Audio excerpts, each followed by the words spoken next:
नमस्कार। रेवा TV digital media में मैं सिमरन आप सभी का स्वागत करती हूं और आप सभी को 16 दिसंबर के इस वीरता दिवस की हार्दिक शुभकामनाएं।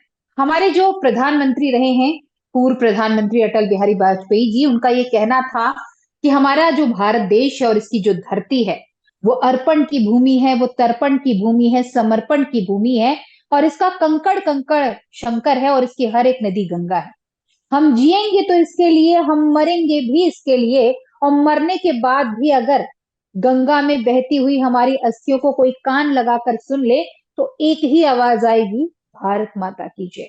और इसी जज्बे और जुनून के साथ हमारे फौजी भाई सरहद पर अपनी सेवाएं देने के लिए जाते हैं और साथ ही साथ इसी समर्पण के साथ वो शहीद हो जाते हैं। और हम सभी के लिए हम यही कहते हैं कि हमारा भाई जो है अमर हो गया।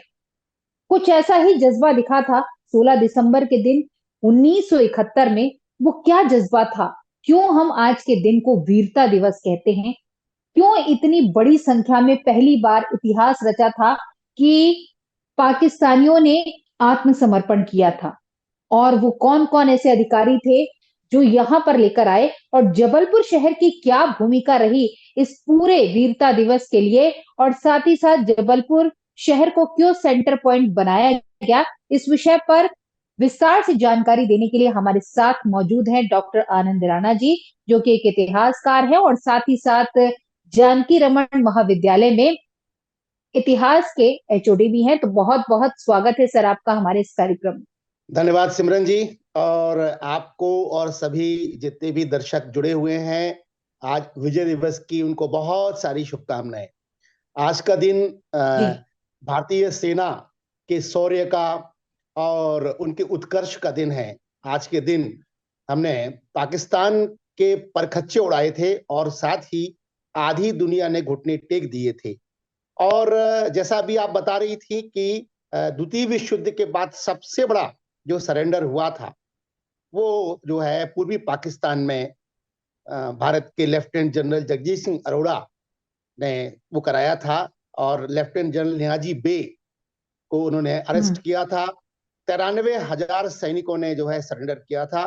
ये अपने आप में विश्व रिकॉर्ड है द्वितीय विश्व युद्ध के बाद कि किसी भी युद्ध में इतना बड़ा सरेंडर जो है किया गया। इसके बारे में सारी बातें विस्तार से करने के पहले एक बात जान लीजिए आप कि जो लोग हिंद की सेना पर प्रश्न उठाते हैं, जो सेना पर प्रश्न उठाते हैं, मेरा उनको बड़ा ही सख्त संदेश है कि सेना पर जो है वो यदि संदेह करते हैं तो आज वो जरूर देखें इसको कि सेना ने किस तरीके से पाकिस्तान को, अमेरिका को, इंग्लैंड को मुंहतोड़ जवाब दिया था।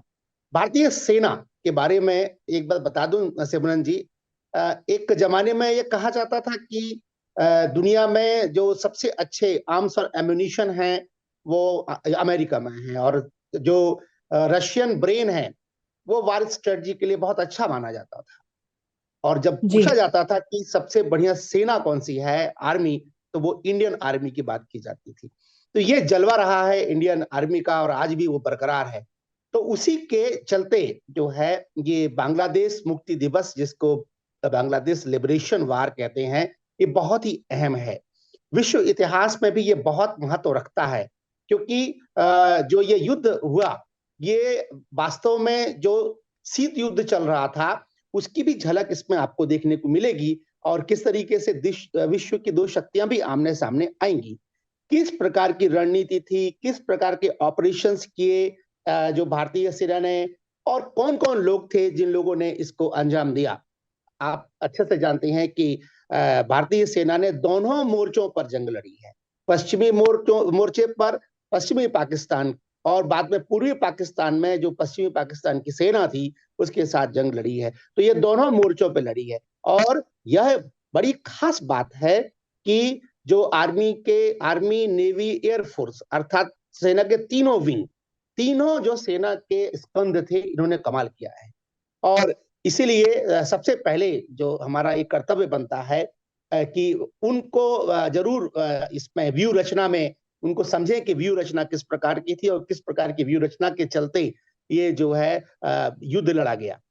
इसके पीछे पहले तो बैकग्राउंड में जाना चाहता हूं कि भारत का बड़ा दुर्भाग्य था कि जब भारत का विभाजन हुआ तो जानबूझकर जी। बरतानिया सरकार ने विभाजन दो भागों में किया, एक पश्चिमी पाकिस्तान और पूर्वी पाकिस्तान। और उनका ये कारण, उनका सबसे पीछे कारण यह था कि ये लोग सदैव आपस में लड़ते रहेंगे, तो जो हमने किया है, जो भारत में जो शोषण किया है, भारत को जो हमने तबाह किया है, बर्बाद किया है, उस ओर कभी इनका ध्यान नहीं जाएगा।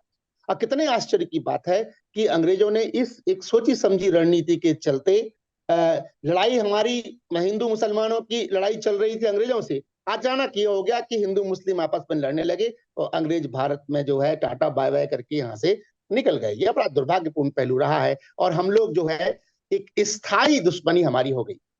अब बहुत सारी समस्याएं थी क्योंकि जो पूर्वी पाकिस्तान है वहां पर जो है बड़ा अत्याचार और अनाचार होता था, और साथ में जो पश्चिमी पाकिस्तान जो मुख्यालय था वहां का जो राष्ट्राध्यक्ष था याह्या खान, नंबर एक का अयाज था।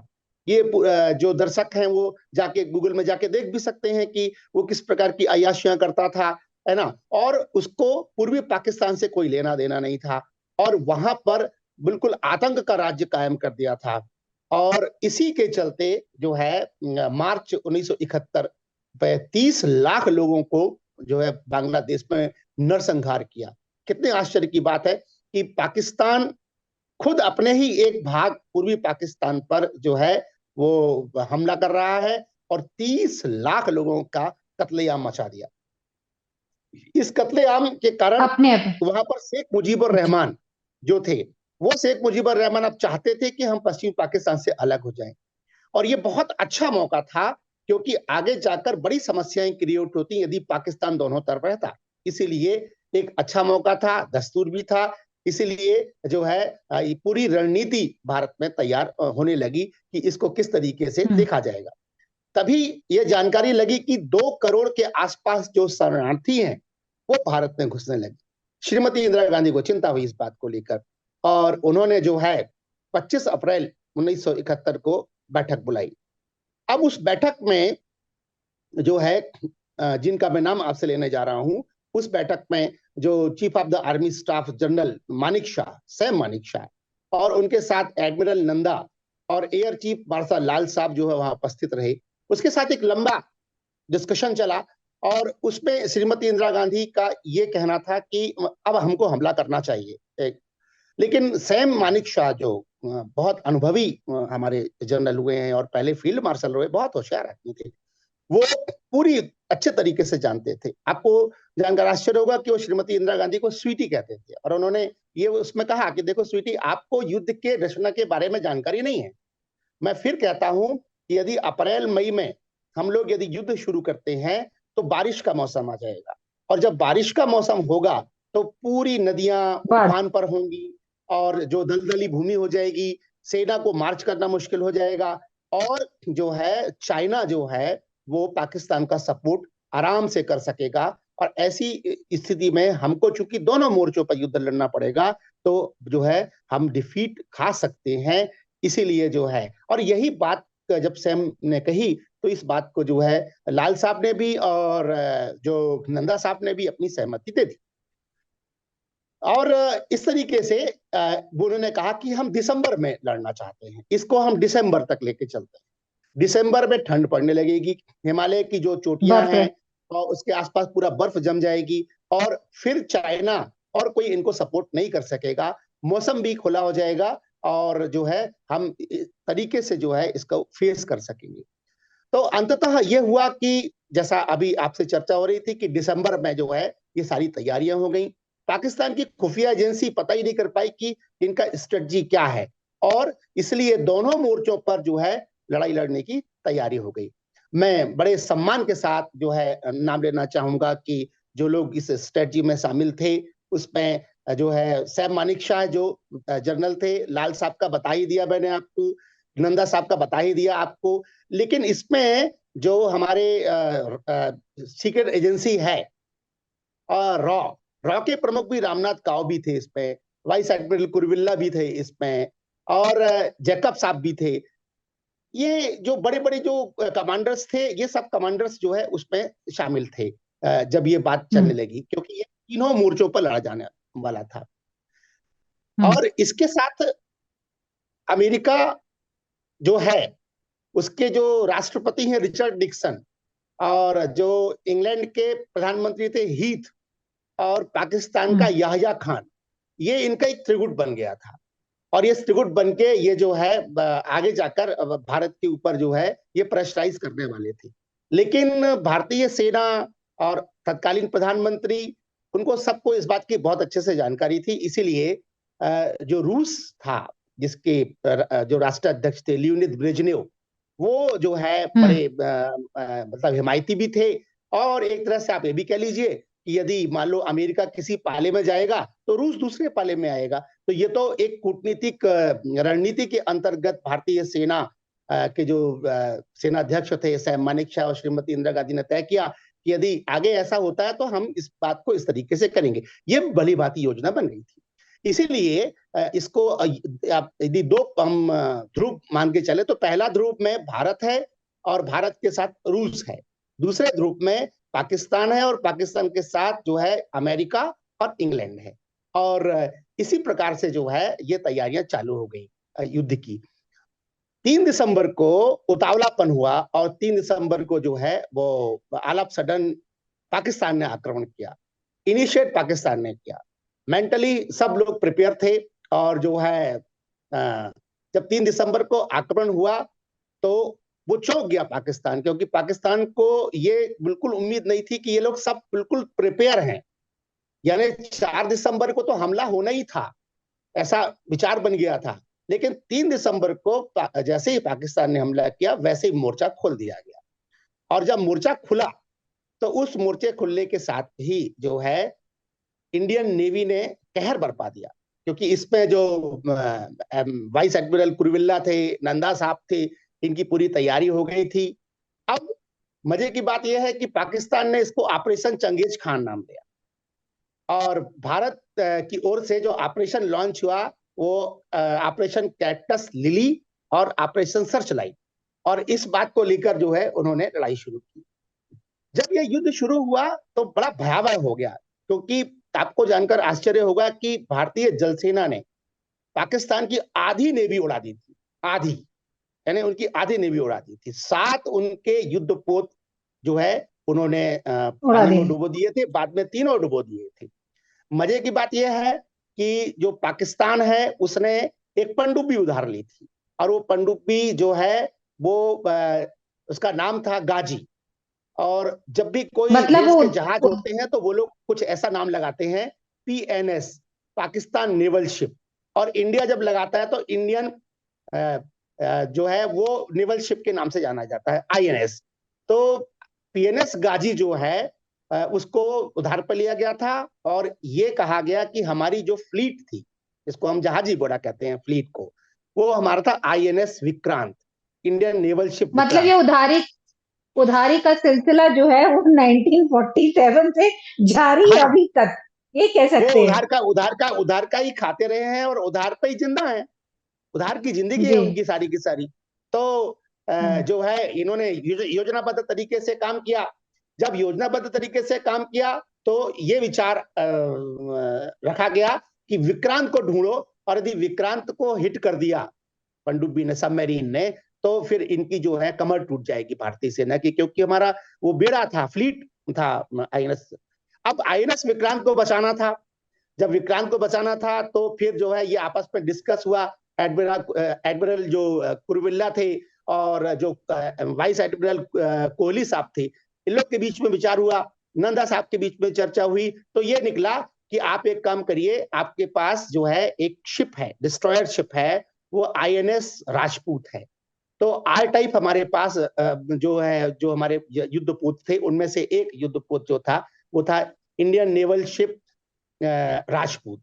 तो राजपूत का पूरा उसको तैयार किया गया, जैसा लगे लगे कि वो विक्रांत है, और विक्रांत के जैसे उसको तैयार किया गया। और जब वो समुद्र में आया तो उसका गाजी से सामना हुआ। अब ये डिस्ट्रॉयर शिप था, ये समझ नहीं पाया पाकिस्तान, और जो है वो काल की तरह टूटा जो है आईएनएस राजपूत। और उसने क्या किया कि गाजी को डुबो दिया, पनडुब्बी को उसने डुबो दिया। बहुत बड़ी बात थी, क्योंकि जो है जिस पनडुब्बी पर उछल रहा था पाकिस्तान, वो पानी में जो है वो भस्मसात हो गई पूरे तरीके से। इसके बाद 10 पाकिस्तानी जो है युद्धपोत जो है उड़ा दिए गए। कराची बेस के चिथड़े उड़ा दिए भारतीय जल सेना ने। और इसका पूरा श्रेय जो है वो सभी जितने नौसैनिकों को जाता है, लेकिन जो कमांड कर रहे थे वाइस एडमिरल कोहली और वाइस एडमिरल कुरविल्ला, और उनके ऊपर जो प्रमुख थे एडमिरल नंदा साहब, ये जो है ये हालत हुई पाकिस्तान की 1971 में जल सेना की कि आधी जल सेना ही उड़ गई। अब हम आगे आते हैं और आगे बढ़ते हैं। ये तो पश्चिमी मोर्चे में लड़ाई हो रही थी। फिर एयरफोर्स ने अपना जलवा दिखाया और एयरफोर्स ने जो है 7 एयरबेस पाकिस्तान के उड़ाए। ये बहुत बड़ी बात है कि 7 एयरबेस जो है वो उड़ा दिए और कहीं से पूरा का पूरा जो है एयर जो अटैक है उसको पूरा डिस्ट्रॉय कर दिया। जब पश्चिमी मोर्चे पर ये पूरी कहानी हुई, लोंगोवाल का युद्ध भी हुआ, इसमें जो है ग्रेनेडियर से होशियार सिंह को परमवीर चक्र मिला। एक बहुत बहुत बहुत ही एक जो पूना हार्स से अरुण खेत्रपाल थे, सबसे कम उम्र के थे, सेकंड लेफ्टिनेंट थे, उनका भी इसमें बलिदान हुआ था। गजब लड़ाई उन्होंने लड़ी। तो हर मोर्चों पर जो है लड़ाई लड़ी गई और जब पश्चिमी मोर्चा ध्वस्त हो गया तब पूर्वी मोर्चे की बारी आई। और जब पूर्वी मोर्चे की बारी आई तो पूर्वी मोर्चे में जो है लेफ्टिनेंट जगजीत सिंह अरोड़ा ने आड़े हाथों से लिया और भारतीय सेना वहां पहुंच गई।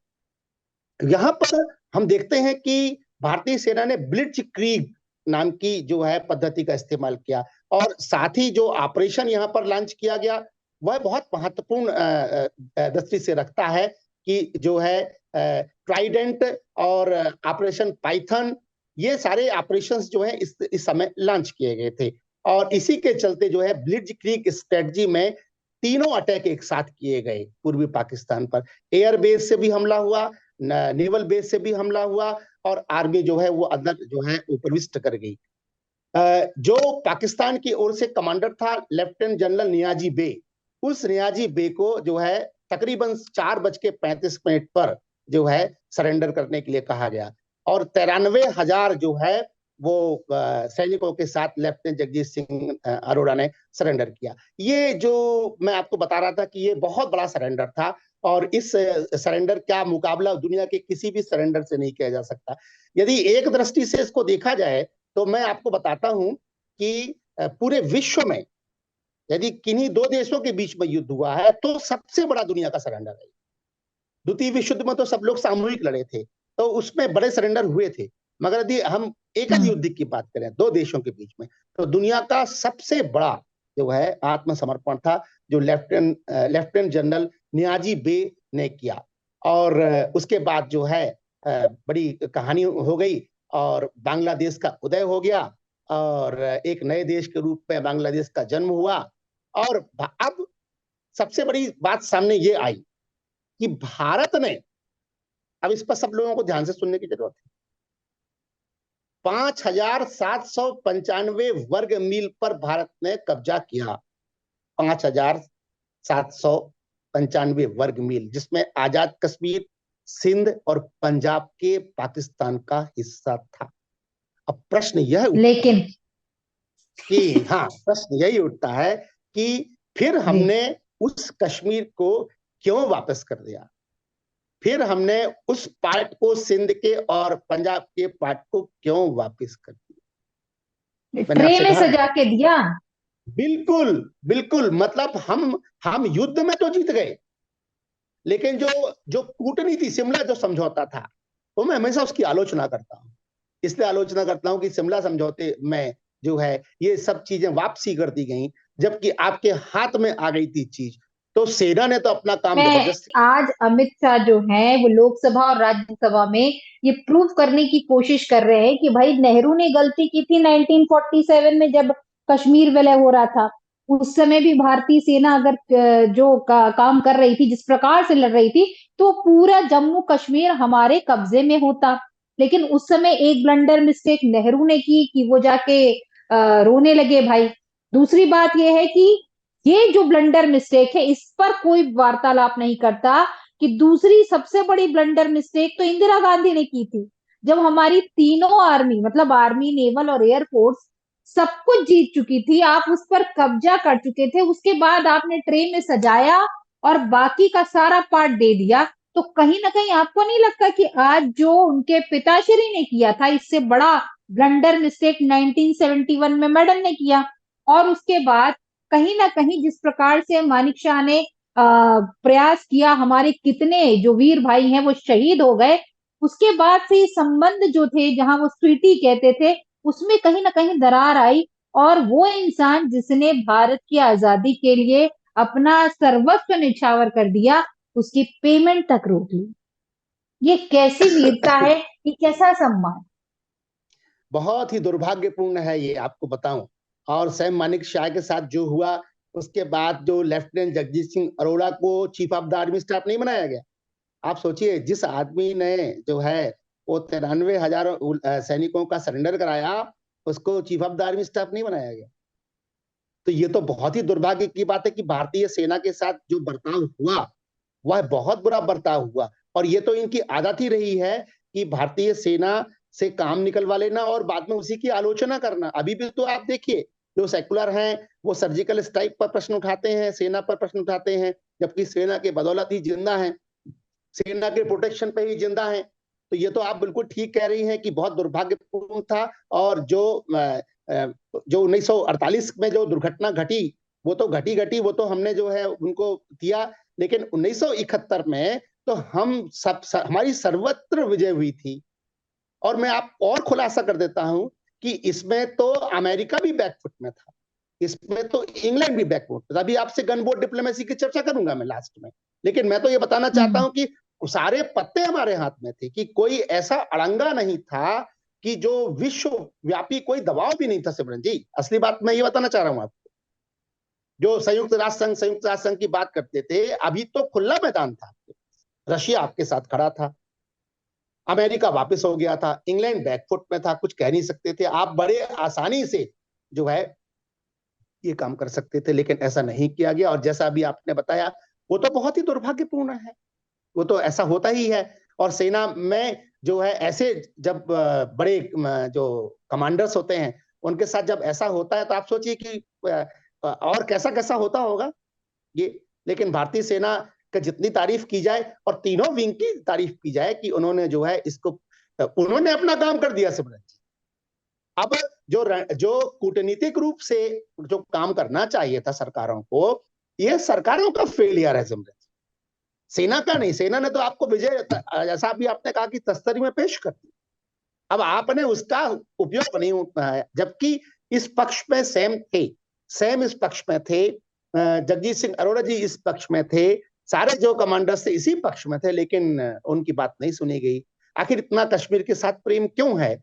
क्या कारण था कश्मीर से इतने प्रेम होने का? इस पर भी जो है विचार किया जाए। एक बात और आपको बता देना चाहता हूं कि 1965 के युद्ध में भी हम लोग पाकिस्तान के अंदर घुस गए थे। और जब पाकिस्तान के लाहौर में घुस गए थे, तब भी लाल बहादुर शास्त्री ने इस समस्या को जो है सॉल्व करने की कोशिश की गई, लेकिन उनकी हत्या करा दी गई। तो मैं तो इतिहास जानता है कि लाल बहादुर शास्त्री का ताशकंद समझौता में जो है वो किस प्रकार से उनकी मृत्यु हुई। आज तक उनकी जो मृत्यु है वो रहस्य बनी हुई है। तो मुझे लगता है कि रहस्य वो इसलिए बनी हुई है कि उनको मार दिया गया, क्योंकि वो नहीं चाहते थे कि अब जो है वो इसी कीमत पर लाहौर से वापस आना चाहते थे कि कश्मीर को छोड़ा जाए। मगर वो कहानी ये हुई कि वो मर गए, और उसके बाद लोगों ने, सबने उस समझौते को स्वीकार कर लिया, जिसमें लाहौर भी हाथ से गया, जो जो हम पहुंच गए थे वहां तक। और जैसी यथा स्थिति थी वही यथा स्थिति रही आई, कि 1965 के युद्ध हम पर लादा गया था। हमने क्या पाकिस्तान को जी, पनिशमेंट दी? कुछ नहीं। पाकिस्तान का पनिशमेंट ये होना चाहिए था कि लाहौर भी कब्जे में होना चाहिए था, और पीओके भी। और फिर ये तय करना था कि जो लाहौर हम तब छोड़ेंगे, लाहौर का आधा लाहौर तब छोड़ेंगे जब आप पीओके छोड़ेंगे। यानी पाकिस्तान ने तो युद्ध लड़ा, हमने उसको यथास्थिति पर छोड़ दिया। 1971 में आप सोचिए, हम बांग्लादेश बनवा सकते हैं, लेकिन कश्मीर की समस्या को सॉल्व नहीं कर अपने सकते लिए हैं। नहीं लड़ सकते। अनुच्छेद 370 को समाप्त नहीं कर सकते हैं, और पीओके नहीं ले सकते हैं।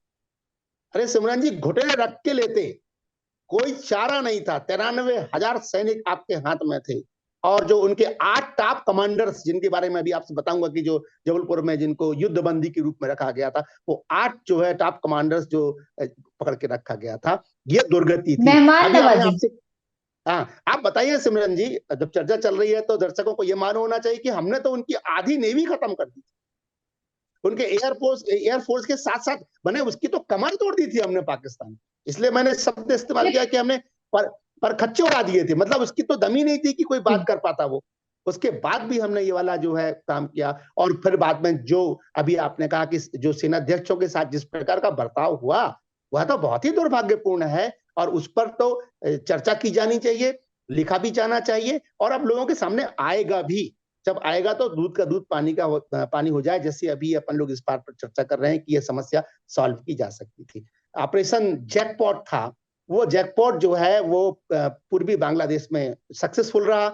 और जो ब्लिट्ज क्रीक की योजना थी, ये ब्लिट्ज क्रीक एक्चुअली में जब द्वितीय विश्व युद्ध चल रहा था तब हिटलर ने जो है इसको शुरू किया था। और ये बड़ा फास्ट मूवमेंट होता है, और उस फास्ट मूवमेंट में तीनों अटैक एक साथ होते हैं बांग्लादेश में, और उसका उदय हो गया। अब सैम का ये कहना था कि जितने भी ये जो टॉप कमांडर्स पकड़े गए हैं, इन टॉप कमांडर्स को कहां भेजा जाए।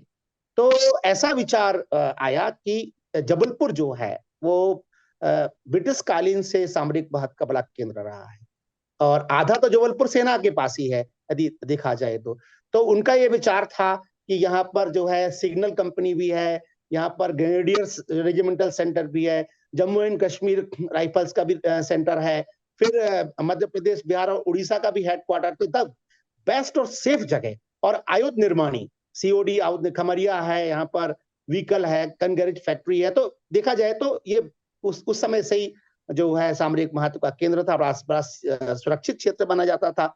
तो यहाँ पर ही लेकर आने का विचार किया गया।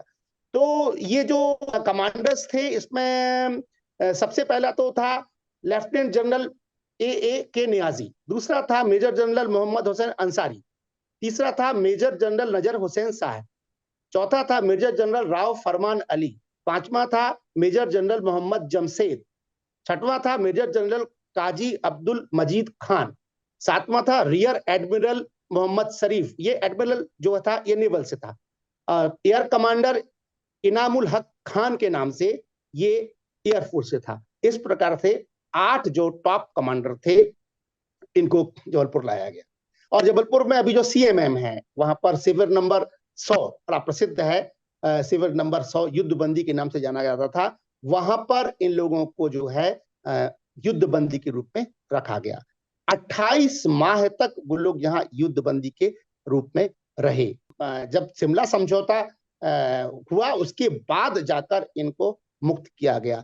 बहुत सारी यादें भी इनकी यहाँ से जुड़ी हुई हैं, पर वो जब कभी चर्चा का आएगा तो उस पर चर्चा की जाएगी। तो इस तरीके से जो है जबलपुर लाया गया, इसलिए जबलपुर बहुत महत्वपूर्ण स्थान रहा है। एक बात और बता देना चाहता हूं कि इस युद्ध में जबलपुर के जो आयुध निर्माणियों का बड़ा योगदान रहा है। वो इसलिए योगदान रहा है क्योंकि अभी जैसे मैंने आपसे चर्चा की कि जो खमरिया जो हमारी फैक्ट्री है, जो आयुध निर्माणी है, जीसीएफ है जो गन कैरिज फैक्ट्री के नाम से जानी जाती है, सीओडी है, और ये तो इन्होंने जो है आयुध निर्माण किया और 24 घंटे काम किया।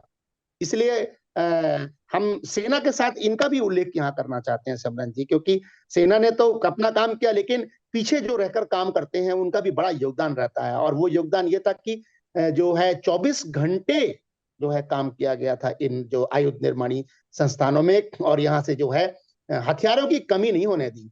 और यहाँ से जो सिग्नल हमारा कोर है, कोर ऑफ सिग्नल का तो जवाब ही नहीं, क्योंकि वह पूरी आर्मी की संचार व्यवस्था देखता है और जबलपुर में उसका हेडक्वार्टर है। तो उसने भी बड़ा योगदान दिया दोनों मोर्चों पर, पश्चिमी और पूर्वी मोर्चों पर। इसी प्रकार जो ग्रेनेडियर्स रेजिमेंटल सेंटर है, बड़ा वीरोचित इतिहास रहा है ग्रेनेडियर्स का। और उनके जो मेजर होशियार सिंह, उनको परमवीर चक्र भी मिला था। तो उन्होंने भी यहाँ पर जो है अपना योगदान दिया। और उसके साथ ही जम्मू एंड कश्मीर राइफल और एमपी, बिहार, उड़ीसा के हेडक्वार्टर जो यहाँ पर है, उनके सैनिकों ने भी अपना जो है जांबाजी का प्रदर्शन किया। तो इस तरीके से देखा जाए कि जबलपुर का बड़ा योगदान रहा है इस पूरे जो युद्ध में है। मीडिया ने भी अपना काम किया, मीडिया ने भी चीजें प्रकाशित की, टाइम टू टाइम सब बातें बताई, सबने काम दुरुस्त किया। केवल एक ही प्रॉब्लम हुई कि हम लोग पॉलिटिकली, जो डिप्लोमेटिकली जो है, हम लोग जो है इस विजय को इनकैश नहीं कर पाए, जिसको बोल सकते हैं। नहीं तो बड़े मजे से इसको इनकैश किया जा सकता था।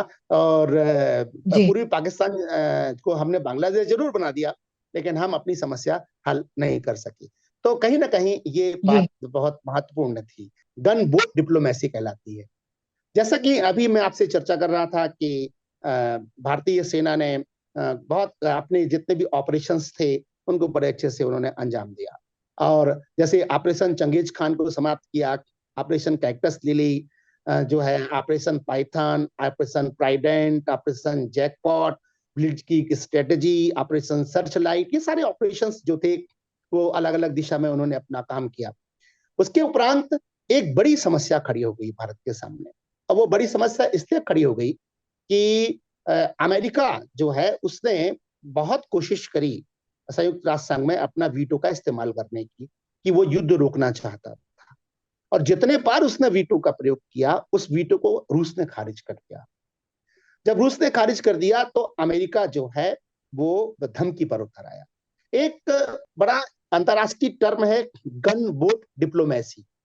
गन बोट डिप्लोमेसी ज्यादातर ये होता है कि कोई एक डेमोक्रेटिक कंट्री दूसरे डेमोक्रेटिक कंट्री को आर्म्स और एम्यूनिशन से डराने की कोशिश करती है। नाम ही उसका है गन बोट डिप्लोमेसी। तो उनका जो सातवां बेड़ा था, सेवंथ फ्लीट था, वो बहुत पावरफुल था, सेवंथ फ्लीट था। और सेवंथ फ्लीट जो था वो उसने भारत की ओर बढ़ा दिया। जब सेवंथ फ्लीट जो भारत की ओर बढ़ा दिया तो बहुत चिंता हो गई भारत में। और चिंता इस बात की हो गई कि पूरी इंडियन नेवी भी उससे लड़ाई लड़ती तो हार जाती, क्योंकि पूरी इंडियन नेवी का उसमें जो है कहानी खराब हो सकती थी, क्योंकि वो उस बेड़े की क्षमता बहुत बड़ी थी। और उसके साथ इंग्लैंड ने भी बदमाशी की, और उसने इंग्लैंड ने भी जो है अपना एक जो शिप था वो ईगल करके जो है शिप वो भी भेज दिया। तो इस प्रकार से ये जो है बीच में ये नौटंकी इन दोनों ने करी। ये इंग्लैंड कभी हमारा सगा नहीं रहा, आपको बता रहे हैं। और जो है वो फिर शामिल हो गया पाकिस्तान की तरफ से। तो अब इस तरह से याहिया खान को थोड़ा सा लगा कि कुछ उम्मीदें बढ़ गई हैं, और इसीलिए जो है याहिया खान जो है थोड़ा सा चिंता उनकी खत्म हुई होगी कि भाई सातवां फ्लीट और जो सातवां जहाजी बेड़ा है ईगल वो भी आ रहा है। तो कहीं ना कहीं से इस प्रकार का, लेकिन भारत में बहुत तनाव उत्पन्न हो गया। और ज्यादातर जो है सामान्य लोगों को इन इन बड़ी अंतरराष्ट्रीय डिप्लोमेसीज होती हैं उसमें बहुत मतलब नहीं होता उनको। लेकिन चूंकि आपका चैनल बहुत बुद्धिजीवी भी देख रहे होंगे, इसलिए बताना जरूरी है कि ये बहुत बड़ा खतरा था कि इंडियन नेवी पर जो है खत्म होने की स्थिति पे आ गई थी। तो सैम ने फिर श्रीमती इंदिरा गांधी से कहा कि यही समय है कि हमको रूस से बात करना चाहिए। और रूस से क्या बात करना चाहिए? तो बहुत होशियार थे सैम अमित शाह। और उनके साथ मैं डेफिनेटली जो है लाल साहब हैं और जो नंदा साहब हैं इनकी भी तारीफ करना चाहूंगा। ये तीनों अपने अपने जो है स्कंदों के अध्यक्ष थे।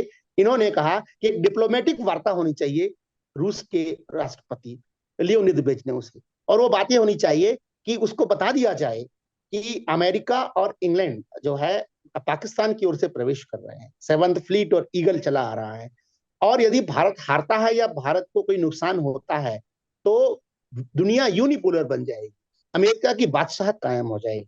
इसलिए यदि जो है वो आपको रोकना है तो आपको भी हमारे साथ आना पड़ेगा। बड़े होशियार थे सैम साहब, सैम। और इसलिए श्रीमती इंदिरा गांधी को ये बात बताई गई। तो श्रीमती इंदिरा गांधी ने फिर डिप्लोमेटिक तरीके से जो है लियोनिद ब्रेजनेव से बात की। आप तो जानते ही हैं इन लोगों के बीच में शीत युद्ध चल ही रहा था, कोल्ड वार। कोल्ड वार में ये तय हो रहा था कि दुनिया में कौन नंबर एक रहेगा, अमेरिका या रूस। जब अमेरिका चला आ रहा तो रूस कहाँ पीछे रहने वाला था। तो रूस ने पूरा भरोसा दिया और उसने कहा कि आपको चिंता करने की जरूरत नहीं है, और जो है आपको सुबह इसका रिजल्ट मिल जाएगा। तो जो रूसी कमांडर, उसका नाम जरूर याद रखना चाहिए, वह व्लादिमीर नाम था उनका। व्लादिमीर जो है वो 10वीं जो है ऑपरेटिव नेवल ग्रुप का कमांडर था। और वो एटॉमिक सबमेरीन्स, ये शब्द का ध्यान रखिएगा, एटॉमिक सबमेरीन मतलब परमाणु पनडुब्बियां। और जो है परमाणु पनडुब्बियां लेकर पहुंच गया वो, और उसने सातवें बेड़े को घेर लिया। अब बड़ी सिचुएशन बड़ी ऑड हो गई, क्योंकि जो सेवंथ फ्लीट और जो ईगल को उसने चेतावनी दी, वार्निंग दी व्लादिमीर ने कि हम आपको यहीं डुबो देंगे जो है समुद्र में। तो अब इंग्लैंड की और अमेरिका की फजीहत होने वाली है, इसलिए क्योंकि वो परमाणु पनडुब्बियां हैं और पनडुब्बियां अंडर वाटर हैं, तो वो तो सेवंथ फ्लीट को जो है अंदर डुबो ही देंगे और ईगल भी जाएगा। तो सार्वजनिक रूप से अमेरिका की और इंग्लैंड की बेइज्जती ना हो, इसलिए विड्रॉ करना पड़ा सिमरन जी, और अमेरिका ने विड्रॉ किया और इंग्लैंड ने विड्रॉ किया। ये एक तरह से ये गजब हो गया। मतलब शुरू तो ये बांग्लादेश लिबरेशन वार के रूप में हुआ था, लेकिन ये एक तरह का एक इतना व्यापक युद्ध हो गया कि हम ये कह सकते हैं कि एक छोटा विश्व युद्ध जो है वर्ल्ड वार टाइप का हो गया। भारत मतलब भारत जो है वो उसने ये लड़ा, मतलब इससे देखा जाए तो एक छोटा वर्ल्ड वार हो गया था, जिसमें दो बड़ी महाशक्तियां, दो ध्रुव की महाशक्तियां आमने सामने आ गई और अंततः जो है ये रूस की विजय, भारत की विजय संयुक्त रूप से हुई और अमेरिका की, इंग्लैंड की, पाकिस्तान की और चीन की और उसके समर्थक सारे जितने राष्ट्र थे, वो आज के दिन जो है 16 दिसंबर को विजय दिवस को जरूर याद करते होंगे, क्योंकि इसी के चलते उनको जो है शिकस्त मिली थी और उनको वापस जाना पड़ा था। जी, बोलिए। आधा विश्व जो है नतमस्तक हो गया था मेरे ख्याल से। बिल्कुल, आधा आधा आधा विश्व पूरा नतमस्तक हो गया था और भारत जो है वो छठवीं विश्व की बड़ी शक्ति के रूप में सबके सामने आने लगा था, सिक्स्थ वर्ल्ड पावर। और इस विजय दिवस को हम लोग जो है सब लोग सेलिब्रेट करते हैं, खूब अच्छे से मनाया जाना चाहिए। अब सिर्फ ये बात रह जाती है कि इसमें जो जिनका बलिदान हुआ उनके उनके नाम सबके सामने आने चाहिए और उनको जो है सही तरीके से श्रद्धांजलि मिलनी चाहिए, पाठ्यक्रम का हिस्सा होना चाहिए। सबसे बड़ी बात यह है कि पाठ्यक्रम में ये आए, आपने पाठ्यक्रम में 1971 रखा ही नहीं है। पहले तो ये हाल होता था कि 1947 तक ही भारत का इतिहास पढ़ाया जाता था, उसके बाद का इतिहास पढ़ाया ही नहीं जाता था।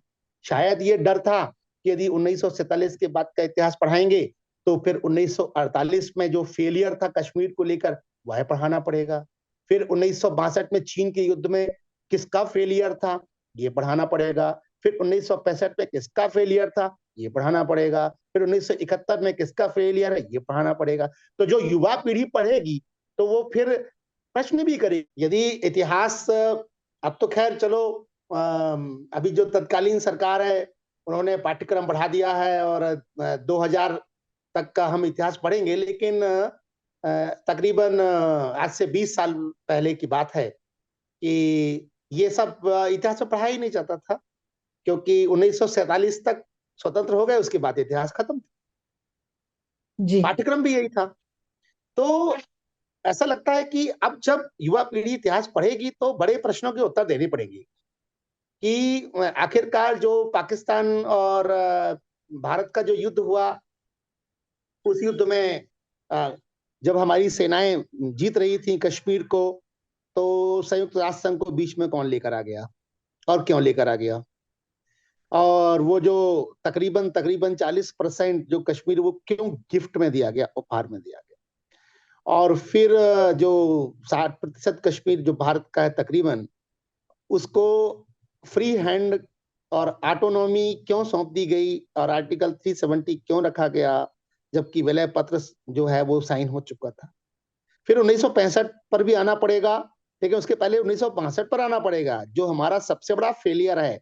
और किस तरीके से हमारे हाथ से तिब्बत निकला और किस प्रकार से चीन ने जो है कब्जा किया हमारी जमीन पर, उसका कोई आज तक हिसाब किताब न कोई लेने वाला है न बोलने वाला है। लेकिन चूंकि अब आपके चैनल से ही बात मुखर कर रहा हूं कि भाई जरा थोड़ा सा पता तो चलना चाहिए कि हमने क्या खोया क्या पाया।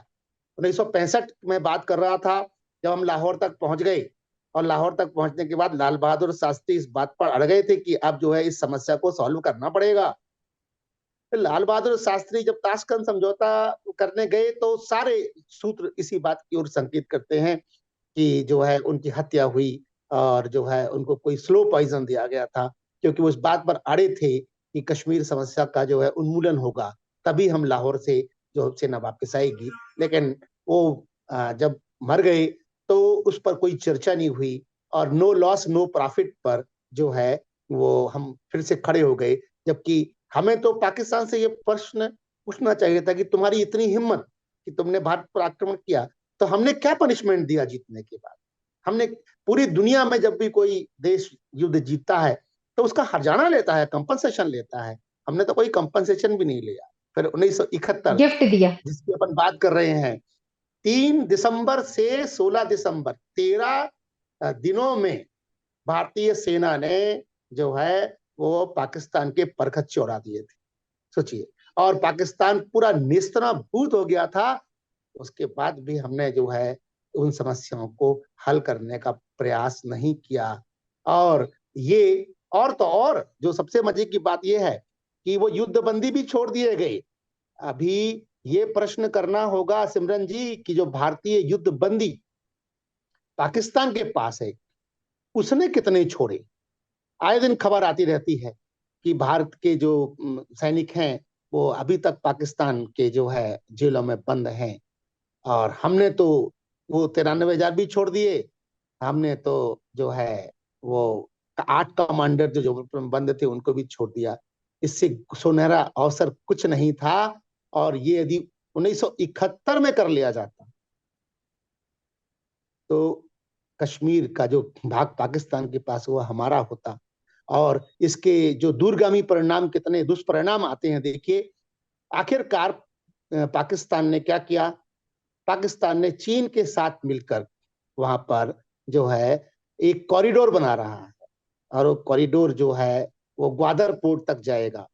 यानी अब तो और बड़ी समस्या क्रिएट करेगा, क्योंकि वहां पर साझा रूप से जो चीन और पाकिस्तान का आर्थिक गलियारा बन रहा है, वो गलियारा में वहां पर रेलवे लाइन बिछ रही है, वहां पर सब कुछ हो रहा है। ये सब उसका दुष्परिणाम है। यदि 1971 में जो है हमने इस बात को कर लिया होता तो ये समस्या खड़ी ही नहीं होती। खैर कोई बात नहीं। अभी जैसा भी आप बोल रहे हैं कि अमित शाह जी ने इस बात को कहा है, तो निश्चित रूप से भारतीय सेना की बदौलत हम वो क्षेत्र भी, जिस क्षेत्र के बारे में अभी माननीय गृह मंत्री जी ने बात की है, वो हम ले लेंगे। मुझे पूरी उम्मीद है कि जो अगला जो टेन्योर होगा उसमें जो पाक ऑपरेटेड कश्मीर है वो भारत का हिस्सा होगा, ऐसी पूरी उम्मीद है। और जो है सभी को आज विजय दिवस की बहुत बहुत शुभकामनाएं। और जिन्होंने भी प्रत्यक्ष और परोक्ष रूप से इस विजय में अपना योगदान दिया है, उनको सबको शत शत नमन है, उनको अनंत कोटि प्रणाम है। जय हिंद, जय भारत। बिल्कुल, और हमने चाहा था कि जहां पर उनको 100 नंबर जो बंदी गृह है वहां पर जाकर दिखाएं किस प्रकार से उनको रखा गया था, क्योंकि आज भी उनकी वर्दी वहां पर है। मगर अफसोस इस बात का है कि जब हमने सीएमएम के ब्रिगेडियर से बात की तो उन्होंने कोई इंटरेस्ट नहीं दिखाया, क्योंकि कहीं ना कहीं वो भी अपनी ड्यूटी पर बंधे हुए हैं। लेकिन मुझे ऐसा लगता है कि जो हिस्ट्री सरकार जो है जनता तक पहुंचाना चाहती है उसमें उनको बल्कि हेल्प करना चाहिए था, और हम दिखाते कि भैया यहाँ पर रखा गया था और किस प्रकार से वो यहाँ पर थे। जब हम सुभाष चंद्र बोस को सेंट्रल जेल में जहाँ रखा गया था उसको दिखा सकते हैं, तो वो जनरल नियाजी को अगर रखा गया था उसको हम क्यों नहीं दिखा सकते? एक सवाल ये होता है। खैर नहीं, ये आप उनकी अपनी बंदिशें हैं, ये उनकी। आप जी। ठीक कह रही हैं। हो सकता है कि कोई सिक्योरिटी पर्पस की वजह से उन्होंने ये सब चीजें ना किया हो। और वैसे इसमें कोई प्रॉब्लम नहीं थी। ये तो सबके सामने आ चुका है विषय, सबको जानकारी है इसकी। और जो शासकीय प्रकाशन भी इसका हो चुका है। तो कोई ये जो अभी आपने चर्चा की, तो आपके दर्शकों को बता दें कि ये सारा जबलपुर कमिश्नरी का ही प्रकाशन है। हमने और आपने कोई अपने मन से कोई बात इसमें लगाई नहीं है। जो 8 यहाँ युद्ध बंदी थे उनके बारे में सारी जानकारी, सारा ब्यौरा शासकीय जो है प्रकाशन के द्वारा ही बताया गया है, और हमने उसको भी जी। संदर्भ में लिया है।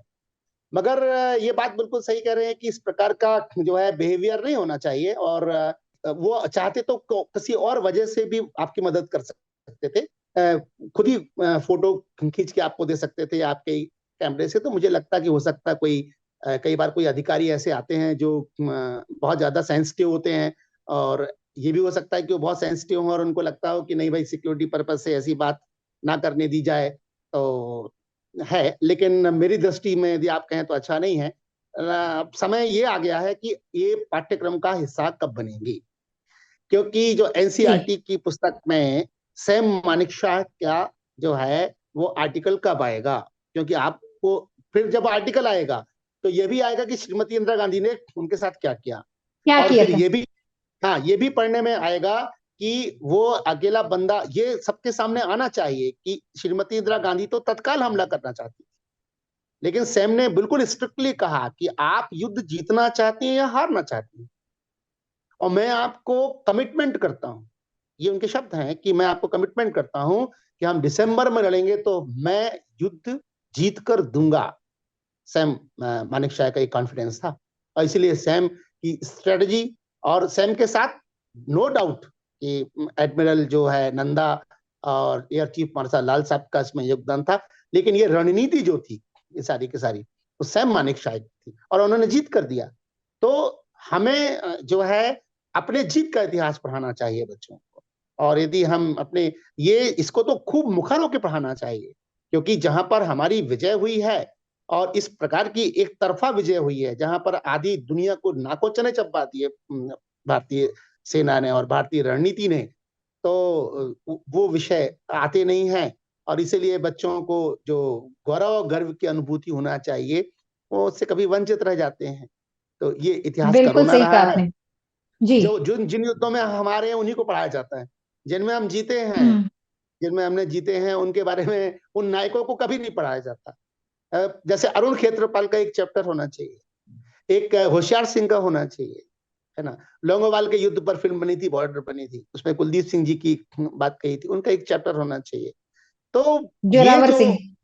जोरावर सिंह का चैप्टर, टॉप कमांडर, जिसने जो है 5.5 माह में तिब्बत तक विजय हासिल कर ली थी। तो इनका इनका सबका जब बच्चे पढ़ेंगे तब उनको मालूम चलेगा कि भारत में जो शौर्य की कोई कमी नहीं रही है, और बड़े वीर पुरुषों का देश रहा है और वीरांगनाओं का देश रहा है।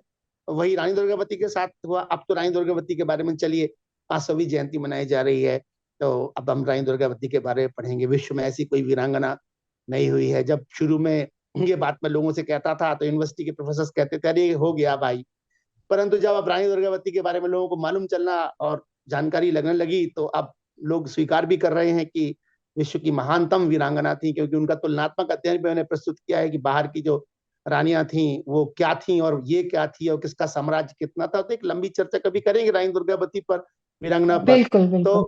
जी, तो ये आना चाहिए कि हमारे जो वीर हैं और वीरांगनाएं हैं वो हमारे जो है सिलेबस में आना चाहिए, और वो पढ़ाया भी जाना चाहिए। बिल्कुल। और इतनी सारगर्भित जानकारी आपने हम तक पहुंचाई, और वो सारे मुद्दे जो आज तक छुपे हुए थे कि भैया 1947 और 48 में तो ब्लंडर मिस्टेक हुआ था, 1971 में भी ब्लंडर मिस्टेक हुआ था, और मानिक शाह ने जो प्रयत्न किया था एयरफोर्स और नेवल के साथ मिलकर, वो सारा प्रयत्न जो था वो शून्य पर आकर अटक गया, जब थाली में सजाकर जो है हमने अपना ही दे दिया। और उसके बाद आज हम उसी के लिए लड़ रहे हैं। वो लोग जो वीर हुए थे, जो शहीद हुए थे, उनकी शहीदी पर भी इनको कोई अफसोस नहीं हुआ, और आज वो ब्लंडर मिस्टेक सबसे छुपाया जाता है। और अगर कोई इस ब्लंडर मिस्टेक की बात करता है तो ऑपोजिशन कहता है कि ये तो देशद्रोही है, ये तो अपमान कर रहे हैं। तो अपमान देश का अगर हो रहा है, व्यक्ति विशेष के अपमान को आप अपमान समझ रहे हैं, लेकिन देश का जो कुछ जा रहा है उसके ऊपर आप बात नहीं करना चाहते, उस पर आप ये कहते हैं कि ब्लंडर मिस्टेक नहीं हुआ था। आप प्रूफ कीजिए। आज हर एक चीज के लिए आपको प्रूफ देने की जरूरत होती है, चाहे वो उरी की बात कर ले, चाहे वो एयर स्ट्राइक की बात कर ले, और उसके बाद लोग ये कहते हैं कि कितने मरे। मतलब आप सोचिए कि वो एक वीर जो शहादत के लिए आगे बढ़ रहा है, जो अमर हो जाता है शहीद होकर, उसके बाद आप ये कहते हैं कितने मरे। मतलब आप ऊंची मानसिकता का इससे बड़ा प्रमाण हो ही नहीं सकता। समय बदल रहा है, और बिल्कुल 2024 तक अगर मैं बात करूं तो ये मुद्दा होना चाहिए, पीओके हमारा मुद्दा होना चाहिए। आज जो वो भीख मांगकर अपने देश का विकास कर रहे हैं, वो स्टार्टिंग से लोगों से भीख मांगते आए हैं, उधारी पर सरकार चलाते आए हैं, और वो दिन मेरे को लगता है कि दूर नहीं है जब पूरा पाकिस्तान हमारे अंदर आ जाएगा। और भारत में वो काबिलियत है कि ये जो है वो सर झुकाकर जो है सलाम करेंगे। क्यों? क्योंकि वो आज पाकिस्तान जो है वो हमारा ही था, हमने ही उन्हें अलग किया था। लेकिन अगर आप ये कह दें कि हमारे वीरों में वो ताकत नहीं है, तो मैं इसको बिल्कुल स्वीकार नहीं करती। वो 1947 में भी ताकत थी, जब हमारे पास इक्विपमेंट्स उतने अच्छे नहीं थे। 1971 में भी ताकत थी, जब भी हमको मॉरल डाउन किया गया। लेकिन आज तो आधुनिक भारत है, और ये न्यू इंडिया है साहब, कि घर में घुसकर मारता है, और ये जो अपना है उसको छीनने की ताकत रहता है। आज तो हमको पूरा विश्व जो है वो प्रणाम करता है, और ये हमारे देश की ताकत है कि हम 5वें नंबर पर तो आ गए हैं। लेकिन प्रधानमंत्री नरेंद्र मोदी ने जिस आत्मविश्वास के साथ कहा है कि मैं 2024 में, आप देखेंगे, जो सपना आप देखते थे उसको वास्तविक रूप से मैं सामने लेकर आऊंगा, और हम तीसरी अर्थव्यवस्था में आएंगे, और एक दिन वो भी आएगा जब पहले नंबर पर आएंगे। लेकिन ये तभी होगा कि जब नरेंद्र मोदी जी पाठ्यक्रम में वो चेंजेस करेंगे, वो रियल हिस्ट्री जो है सबके सामने आएगी, और वो जो बच्चे आज आर्मी को देखकर भागते हैं, वो जज्बा बहुत जुनून सही। होगा कि हर बच्चा अग्निवीर के लिए खड़ा होगा और देश की बिल्कुल। रक्षा के लिए वो आर्मी ज्वाइन करे। तो बिल्कुल। बहुत बहुत आपका धन्यवाद। जी सिमरन जी, धन्यवाद।